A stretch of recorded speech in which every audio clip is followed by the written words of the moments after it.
Har bir kunning o'z vazifasi bor. Kim uchundir bu shunchaki oddiy ish kuni, kim uchundir esa yuzlab insonlarning muammosiga yechim topish, ularga to'g'ri yo'l ko'rsatish kuni. Men uchun esa har bir kun oilamning duosi bilan boshlanadi. Har tongda uyimdan chiqarkanman men kutayotgan ikki narsa bo'ladi: oilam va mening vazifam.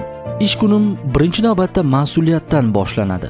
Sababi qarshimda shunchaki hujjatlar yoki raqamlar emas, o'z muammosi, savoli va umidi bilan kelgan insonlar o'tiradi. Kimdir soliq to'lovlari haqida so'raydi, kimdir hisobotini tushunmaydi, yana kimdir qarzdorligi sababini bilmoqchi bo'ladi. Har bir murojaatga esa bitta qoida bilan yondashaman. Avvalo qonun, ko'makdosh sifatida inson. Ammo bir fuqaro muammoni qonuniy yo'l bilan hal qilish o'rniga pora taklif qilishni tanladi. Balki u eski qarash bilan kelgandir.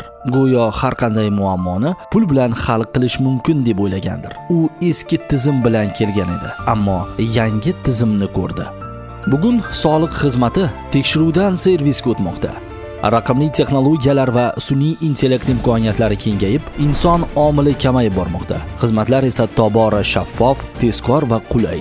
Endi muammoni tanish bilish yoki pora bilan emas, qonuniy va raqamli xizmatlar orqali hal qilish mumkin. Men unga shu yo'lni ko'rsatdim. Pora bilan emas, qonun bilan. U bir lahza jim qoldi. Balki u ham anglagandir. Zamon va tizim o'zgarganini. Shu tariqa yana bir ish kunim yakunlandi. Ishdan qaytayotganda esa doimo bitta narsani o'ylayman. Bugun uyimga yuzim yorug' qaytyapmanmi? Chunki men uchun eng katta boylik uyimdagi xotirjamlik, farzandlarimning kulgusi va oilamning menga bo'lgan ishonchidir. Insonning eng katta boyligi uning halolligidir.